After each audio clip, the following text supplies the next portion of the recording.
Should be going live. Okay, can you play the credit, please? The opening. Listen to the people. Listen to humanity. Listen to the Parrot.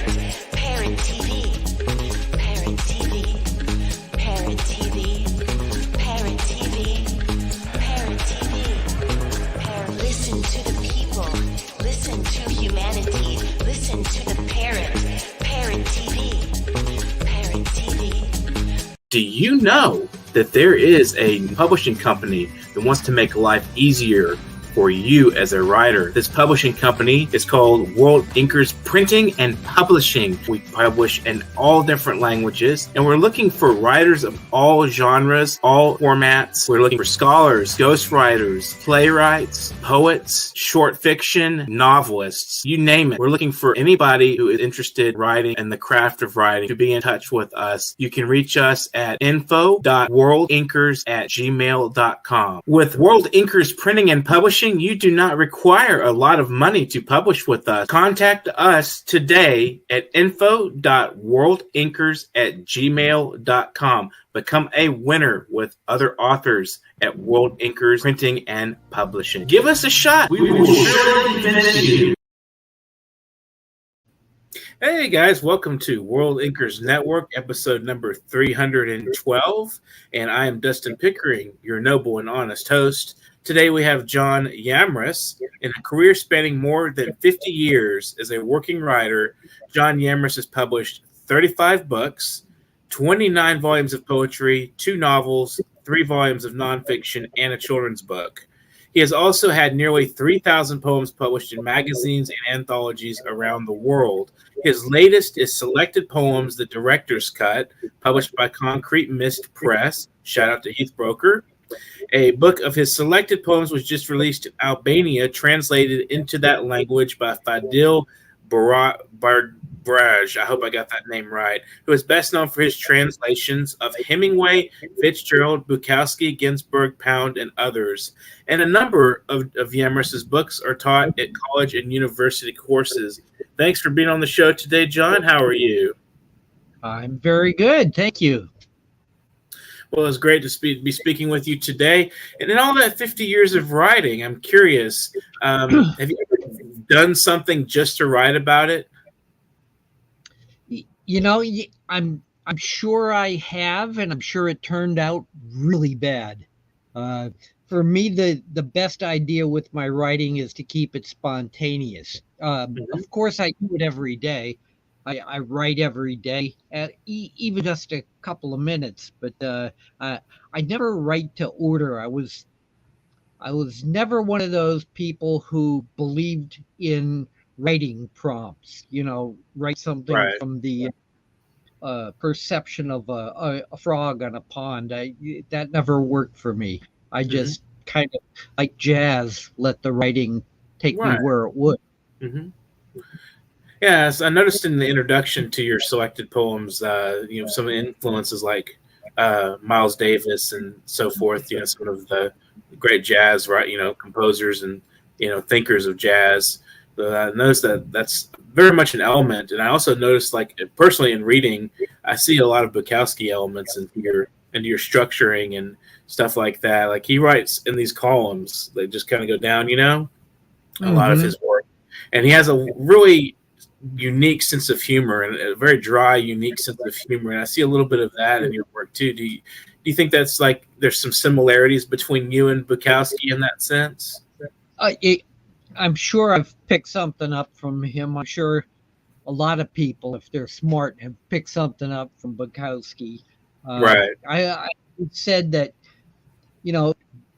Bukowski is probably responsible for a lot of what's good in modern poetry, as well as a lot of what's bad in modern poetry, because people see his work and think it's simple and easy to do. And to quote Jack Kerouac, he famously said, "Walking on water wasn't built in a day," meaning that it's very hard to make it look that easy.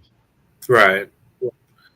Yeah, definitely. He had a very distinct voice, and I think some people, as you said, it's a double-edged sword. You have the capacity to be, you can take the good and the bad, and a lot of poets think it's just simple, just get drunk and beat somebody up and write about it. Bingo, bingo. That's gonna. But his humor is so. I know there's a lot of his. There's almost like a dropped punchline, like it just hits you, and you're not even sure it's there quite yet when you're reading the poem. Sometimes almost like an aside. It's kind of like the early Marx Brothers. You know, their kind of humor was it snuck up on you, and that's what Bukowski did, and hopefully that's what I could do with my work. I never wanted too many of my poems to be too sad. I wanted to have some snarky humor, right. some goofy humor, and just write about the dumb things in life. There are too many writers who take themselves too seriously, and because of that, they try to make these big statements, and I didn't ever feel comfortable doing that. I just wanted to write about little stupid things. Yeah, the silliness and the sloppiness of life, and kind of pick at it. I do remember specifically a Bukowski poem where he says he's on the highway and he says, "Why is this idiot in front of me driving with the refrigerator unhinged or whatever?" And like the way he presents it's much better than I can present it, but it's very funny. It's like it's the beginning of a section of his poetry from his posthumous work. So why did you decide to do a director's cut, which, if I remember, contains over 100 extra poems? From the selected poems. That's an interesting. Well, to me, it's an interesting story. When the book originally was coming out, selected poems, my publisher, Concrete Mist Press, Heath Brocker. Heath is a really good guy, and he was pushing for the book to be over 500 pages long, the original edition of the book. And I thought, holy God, nobody's going to want to pay that kind of money to read that much of my work. And I frankly got nervous. I got scared. And I talked Heath into paring back the book. And we cut it and cut it and cut it. And the book eventually came out as 384 pages long. And the book ended up doing very well. And so well, in fact, that he started pushing me to think about doing it the way he wanted to do it, restoring the book. And so we added 172 pages worth of poem that were cut out of the original book. And like the movie directors, we called it the director's cut. And right now it's 542 pages, something like that. Wow. At 2 pounds, a good solid weapon. If anybody's, it's better than a gun. If you got short children, they're good for a high chair, and the book does double do whether they be read. Absolutely. If you're not a reader, just buy it just to put it on display to make yourself look smart. Yeah, you got a table with wobbly legs. It's great. Just prop up the table, rip on it a couple of pages, and get level. Could be a good coaster too, since you're drinking water. You can just sit the water down on the coast and make it a coaster. So what is your story for starting writing? When did you start writing, and why? That's always a question I like to pursue. Well, that's an answer I like to give, and the reason why and when is I was probably a teenager back in high school, and I tell people I was too short for the basketball team to meet girls, and too small for the football team, and the only way I could get to meet girls was to write poems, and I found out the better poems I wrote about the girls, the prettier they got. So I made sure I got really good really fast. And that's how I started out as a writer. And in fact, I got my foot in the door as a publishing writer based on a lie. Mm. You know how everybody goes through that period in your career, if you're lucky enough to have a career, where people say, well, where have you been published and what kind of awards have you won? And at this point in my life, I was 20 years old and I had never been published anywhere, and certainly never won any awards. So one night, it had to be 2 o'clock in the morning. My friend Rick and we had just finished a bottle of vodka. I was walking him home, and we're complaining about not having been published anywhere or won any awards. And Rick took a last swig out of the bottle, and we're at the corner of Oliver and Wakefield streets. And he looked up at the street sign, looked at me, looked at the bottle, and said, "I hereby award you the Wakefield Prize." And he handed me the bottle. And the next morning, I swear to God this is true. The next morning, I rode off to a magazine, a big magazine in Chicago, and I said, I've recently been awarded the prestigious Wakefield Prize. Would you please consider accepting some of my poems? And I sent them off, forgot about it. 2 weeks later, I got a letter back from the publisher saying, "I've heard about you recently winning the Wakefield Prize. Congratulations. I'd like to take your work and publish it."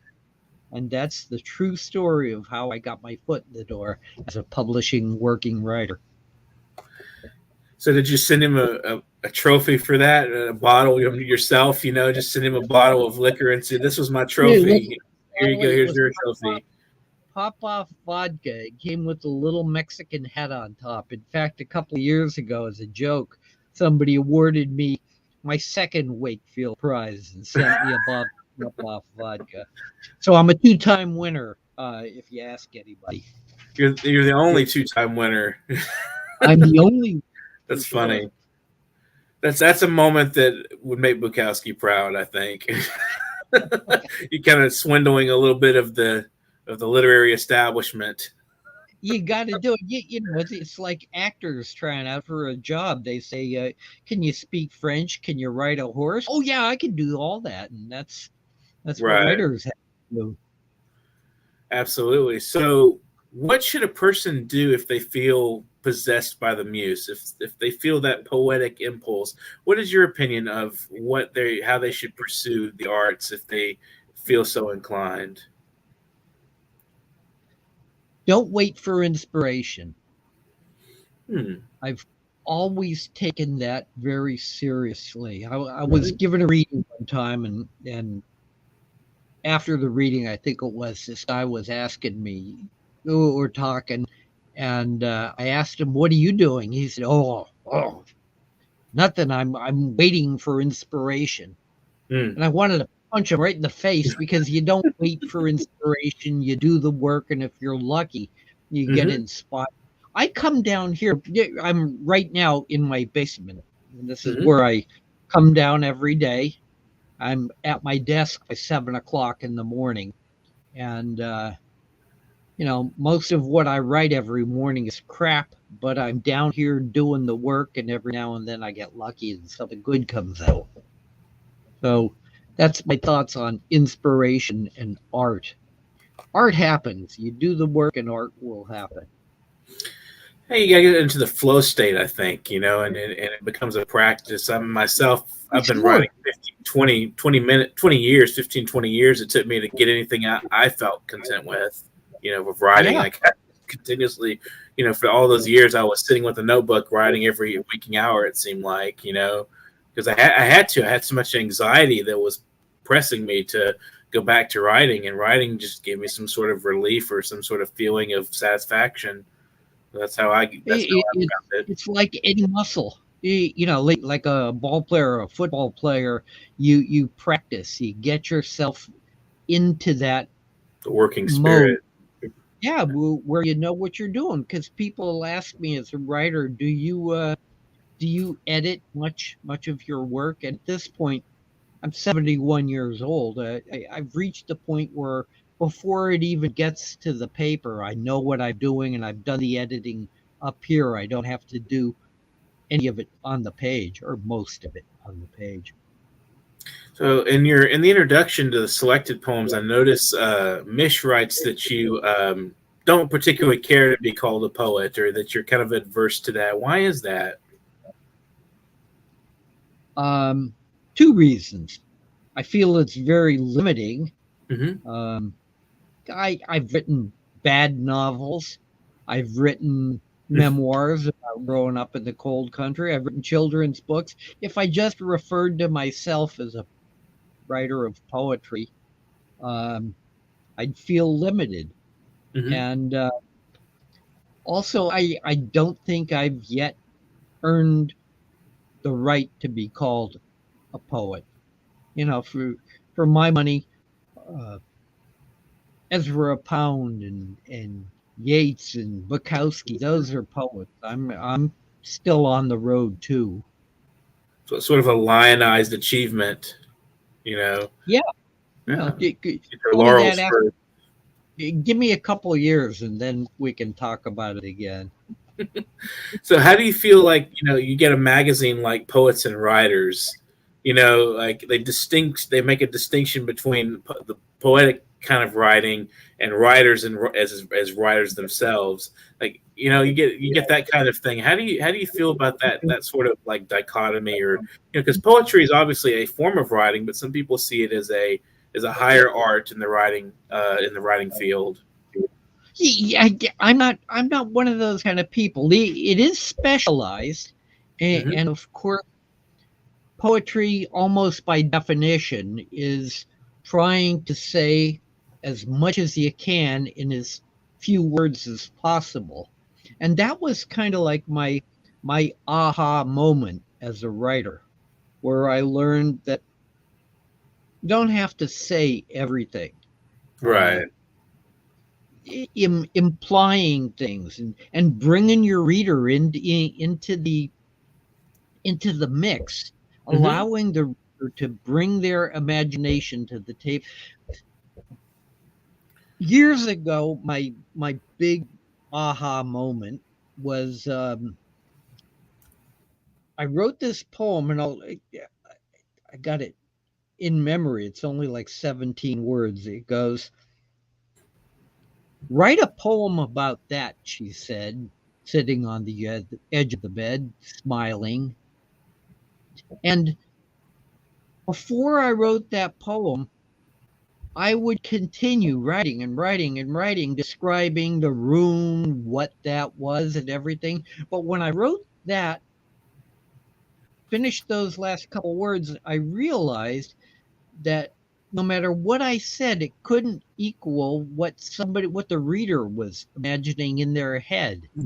And all of a sudden, that gave me so much power as a writer. It gave me so much strength, and it opened the poem up to me, to the audience. It brought the reader from their side of the table onto my side of the table. And now I had an ally. And once I learned that, everything got so much easier for me. That's kind of a magic, it's a sorcerer trick, in a way, to try to, to kind of conceal the cards to an extent, and let the reader just sort of plug in the blanks, I think that's interesting. I guess that, you've been described as postmodern minimalism. And I think that kind of sums up the meaning of that. You allow the situation to evolve into its own shape, and you don't go into these really exotic details of, like you said, you had several ideas of what you were going to put in the poem, but you decided to retract it, to put the poem on a surface value. It would give the reader their imagination some free play, and a lot of free play at that in that poem. Well, I see poetry, or the way I approach it, as you're riding in a fast-moving car or train, and you're looking out the window, and you see all these things going past you, but all you see is through that window, and everything else is going on around that. But all you're describing in that poem is what's in that window. And that's my job as a writer, is to describe that window and let the reader fill in the blanks, like you said, outside the poem. outside the window. Absolutely. Well, we're going to take a brief break, but we'll be right back with some of your poetry. Thanks for watching World Inkers Network out there. You can subscribe to our channel if you're watching right now on YouTube. Taking a brief break.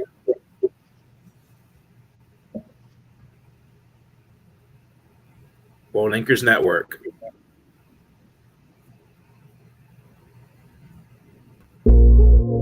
America Open Market. AO Market.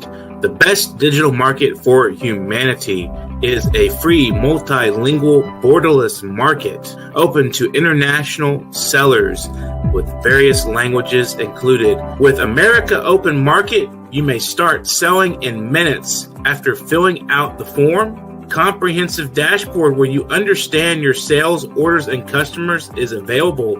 You get paid directly, securely, and instantly on the America Open Market. You can sell your house, car, electronic laptop, CD player, boombox, phone, headphones, furniture, and clothing, and anything on AmericaOpenMarket.com where all your sales and customer needs are met. Register as a merchant today. You will not regret becoming a vendor at America Open Market. For further inquiries, contact us at aomarket@gmail.com. AO Market, best digital marketplace for humanity. Welcome back to World Inkers Network. Today we have John Yamrus, and we're discussing his book, Selected Poems, and the director's cut as well. So John's going to read us a couple of poems, and we'd love to hear what you have on your plate there as a postmodern minimalist. What you have to give us a taste of your morsels. Well, I have no morsels, but I'll try. This was the opening poem. In fact, my publisher, Heath Rocker, who's a wonderful, wonderful guy. He's backed all my crazy ideas and encouraged my craziness. And this was the opening poem for the first edition of Selected Poems. And Heath insisted he wanted this to be the opening poem. And in his honor, I'm going to read this. Very short. It's called Approaching 70. At this point in the game, I guess I'm supposed to be writing things like sands at 70, the end is near, and ode to my lost and misspent youth. But I get the feeling that I ain't done yet. Not by a long shot. So go ahead. Give me what you got. I'm tough. I can take it. Go ahead. I double dog dare you. Very youthful spirit there. I try. Let me read one more. This is also from that same book. And when we were putting together this book, both editions of it, initially we wanted me to pick the poems out. And I kind of nixed that idea because I wanted the poems to be selected almost by the readers. Now, I picked very astute editors, George Anderson and Eileen Murphy, to do the selections, but I didn't want to do it myself. I wanted almost to see what the readers think is what's worth collecting of my poems. And I like this. I worked in a phone room once selling light bulbs. Can you imagine that? Goddamn light bulbs. I was in this little office on the second floor above a pool room with folding tables set up with chairs and maybe a dozen phones. We each had a stack of sheets with names of prospects. I don't know where they got the names or why, because it didn't matter, because no one ever bought the bulbs. I don't even remember how we were supposed to take an order. And all I did was dial the phone, make my pitch, and wait for them to hang up on me, which they always did. The job lasted maybe a couple of days before I got tired of it and stopped going. The whole place smelled of sweat, desperation, and a certain kind of failure you can never really forget. Very, I don't want to use the word sensual, but there's a lot of sensations there and a lot, describing the feel of the place. Very interesting. Very nice. Are you familiar with the Gregory Corso poem? I think this is the title. I know this is a line from it. It says, "I hate old poet men." I like Gregory Corso. I saw Corso. Mm-hmm. He was already pretty long in the tooth. I saw him back in the mid-'70s. He was given a reading at a college. In fact, they paid him $300 and took him out for pizza afterwards. It's later that night, Corso was in an alley between the library and the building where he was. It might have been like a student union or a dorm. I forget what it was. But Corso was on the second floor hanging out the window, talking to somebody down in the alley. And he couldn't hear the person. He says, "Wait, I can't hear you. Wait a second. I'll be right down." Corso climbed out the window and jumped down from the second floor into the alley. And I thought, man, that's the kind of poet I want to be. Somebody spontaneous and real. Gregory Corso, I liked him. Absolutely. Gasoline was my favorite book. He was kind of out on the outskirts a little bit. I don't think he had an official education or an official. Oh no. Yeah, I think he was kind of like got his education in formally anyway. In prison and prison for kids or whatever they were called back then. Right. So what do you think the most risque poem you've written is that expresses something maybe you've actually participated in, witnessed, been involved in some way? Hopefully that one's still being written. I'll just let that one ride. Here's we'll let that one flow out. That's less than that. It says, when I was a kid, your email made me think that maybe this guy's a dog lover. I'm going to like this guy as a host. So, let me read one to the dog lover. I get that a lot. When I was a kid, the dog showed up on our porch. Mm-hmm. Parents weren't dog people, so my father chased it. It was lost and cold and wet, and my father chased it away. It kept coming back and would sit there, looking up at the door, waiting. My sister and I wanted to pet it, to play with it, but my father said, "Nah, let it go." Finally, it left. And we looked out the window, watching it go down the street and out of our lives forever. That was my memory. It was raining then. It's raining now. I wrote 2 books about dogs. One called Bark, which is poems about dogs, and Heath with Concrete Mist Press published my book 5 Dogs, which is that's on Amazon now too. And 5 Dogs is a book about the 5 dogs my wife and I have shared our lives with. I hate when people say I owned a dog, because you never own a dog. You share your life. It bothers me too. Yeah. When you say I own my pets, like they're kind of like family members. You don't own your teenager, or your own kid. You don't say I own a kid,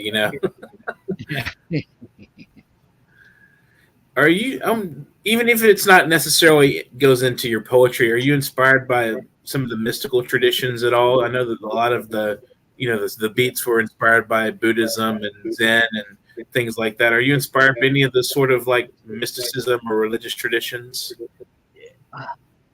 I'm right now reading a lot of Emerson, who was known as a transcendentalist. And the other night I'm in bed and I'm reading Emerson. I put it down. I went to get a drink of water, and Emerson was just blowing my mind so bad that when I reached out to touch the book again, I was almost afraid. If you haven't read Emerson since Oh, you were a absolutely. kid, Yeah. do so as an adult. It'll really knock your socks off. Yeah, So many of absolutely. these books. Yeah. Oh, so it sounds like you enjoy it too. I studied him as a teenager when I was in class, but I also have read his essays. I've read all of his essays. I've got some of his journals and things. I've read a lot of that. It's really he's very poetic, but his use of language, to me, it's so precise, and Oh he's yeah, just, yeah. he really gets to the idea and hits it on the head. Like it's just incredible. Well, when you read him, you can easily see where the next step was Walt Whitman. You can see where Whitman came from after reading Emerson, and a line from him that sticks in my head. If you want to be alone, just look up at the stars. Hmm. Wow. There's also Margaret Fuller. If you haven't read her, she was one of the original transcendentalists as well. She No. writes extraordinarily well. Margaret Fuller, yeah, wonderful writer, and she's just like Emerson. She pares things down the right way, just incredible writer. They were good friends, I believe. Her and Emerson were. So many of those people that you studied and hated when you were a kid, if you go back and try it again as an adult, they just open up to you, and there's just so much to be found there, so much to be learned. I think when you're young, there's this idea that anything the teacher likes or anything the teacher presents to you, you're supposed to hate it and just go against it or whatever. It's sort of a young person's thing, just to be anti-authority for the sake of it. Just for its own sake. Uh-huh. And it's fun. That's rebellion. I went through a time last year when I read front to back almost all of Jack London. Oh wow! As a kid, I read what was it? To Start a Fire, his famous short story.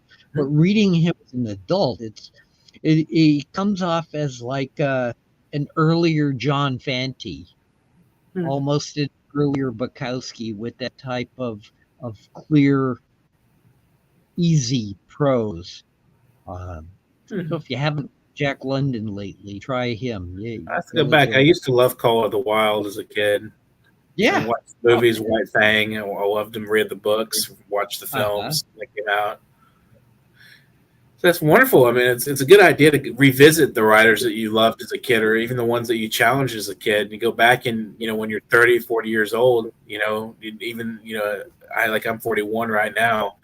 You go back and read some of those guys again and just, you're a different person than you were when you were 15, 16 years old. And so it's something that, is very helpful. Do you have any books that you read over and over again? Oh, yeah, absolutely. Tons of them. Name some. Thus Spoke Zarathustra by Nietzsche. Gay Science I read multiple times. The collective essays of Emerson I've read a couple of times. Let me think of some others. That's just a handful off the top of my head. There's a few. I've got quite a few. I read a lot of stuff. I've read Song of Solomon multiple times. Not the Morrison, not Jim Morrison. I'm sorry, Toni Morrison. The actual, the biblical book, Song of Songs. I've read that. I've read a lot of all of Jim Morrison's stuff. Speaking of Morrisons, I've read Jim Morrison quite a bit. He was an early favorite, and going back to him, he still has a little bit of a fire to him. Even now, I've gone back and read, Lords and that the New Creatures. The New Creatures. I've read that 4 times recently. Excellent stuff. It's really thought provoking, and it's very disjointed impressions in that book, and I've written about it a little bit, done some criticisms of it, and written literary criticism on it. It's a really thought provoking. It's fun. I do a lot of podcasts, and of course I want to promote my books and things like that. But I was doing one the other day with a really nice lady named Jane Stahl, and we were talking about just doing podcasts where we talked about the books in our lives, the books that brought us to where we are, the books that mean so much to us, like Dracula.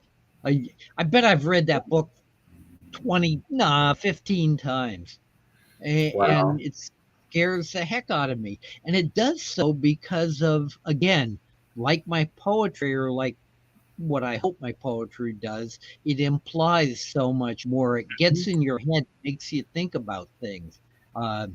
If any of your viewers haven't read Bram Stoker's Dracula and read it slowly on a dark night, you're missing out on something really cool. Dark, cold, stormy night. Yeah. I actually haven't read that one. That one's one I've missed. I'll have to go and take a look at it. So what would your advice be to viewers right now regarding the arts and writing? What would you tell people if you could just say whatever, advice you would like to impart? Do it every day. Don't, it's going to be hard to put into words. Don't aim high. Don't take that as it says.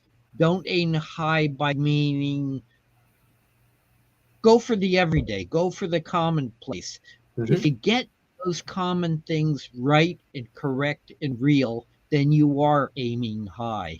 That's what I want to do. I want to write about that stupid hair in my nose that keeps growing back. I want to write about the dog poop I got to clean up in the yard. Those little things are where I'm going to get my high aim in life. So would you like to give any shout outs or thank yous to supporters, family, friends? Of course, my wife has been my family, my support, practically my whole life. And from a literary sense, Heath Brocker has been, he's been a salvation for me. He's a guy who stood behind me, no questions asked, and said, go ahead, John, you do what you want to do, and I'm going to back it. And it's worked for both of us. And that means a lot to me. I'm a lucky guy. Well, thanks for joining us on the show, John, and it's been pleasant talking with you. You guys out there, subscribe to our channel, World Inkers Network. You can also subscribe to the New York Parrot station and watch some of the new shows coming up that we do every other day or so. You can like and share and comment on our materials, and you can support us financially through PayPal at paypal.me/nyparrot. That's paypal.me/nyparrot. Send us $10,000 or $10, however much you can afford to spare for the arts. Keep us moving and shaking in the right direction and supporting the wonderful artistic worldwide community we have, bringing us all together as much as we can possibly do. And you can get in touch with me, Dustin Pickering, at Literary Corner at NewYorkParrot.com. If you want to be a guest on our show, send a bio and a headshot and a couple of sample works. It doesn't matter what kind of creative work you're doing. We want to hear from you. We want to hear anything you're doing, absolutely anything. If you're writing a memoir, if you're doing some painting, doing any kind of artistic creativity, we want to hear from you, and we want to know what inspires you, what makes you tick. That's what we're here to do, is to interrogate the muses, interrogate the work projects you're doing, and think about outside of the box and encourage literature at its finest. So thanks again, John, for joining us today, and I hope you guys will go back and watch that if you missed it. And this has been World Inkers Network, episode number 312. Thanks for joining us, and get to writing. World Inkers. Do you know that there is a publishing company that wants to make life easier for you as a writer. This publishing company is called World Inkers Printing and Publishing. We publish in all different languages, and we're looking for writers of all genres, all formats. We're looking for scholars, ghostwriters, playwrights, poets, short fiction, novelists, you name it. We're looking for anybody who is interested in writing and the craft of writing to be in touch with us. You can reach us at info.worldinkers@gmail.com. With World Inkers Printing and Publishing, you do not require a lot of money to publish with us. Contact us today at info.worldinkers@gmail.com. Become a winner with other authors at World Inkers Printing and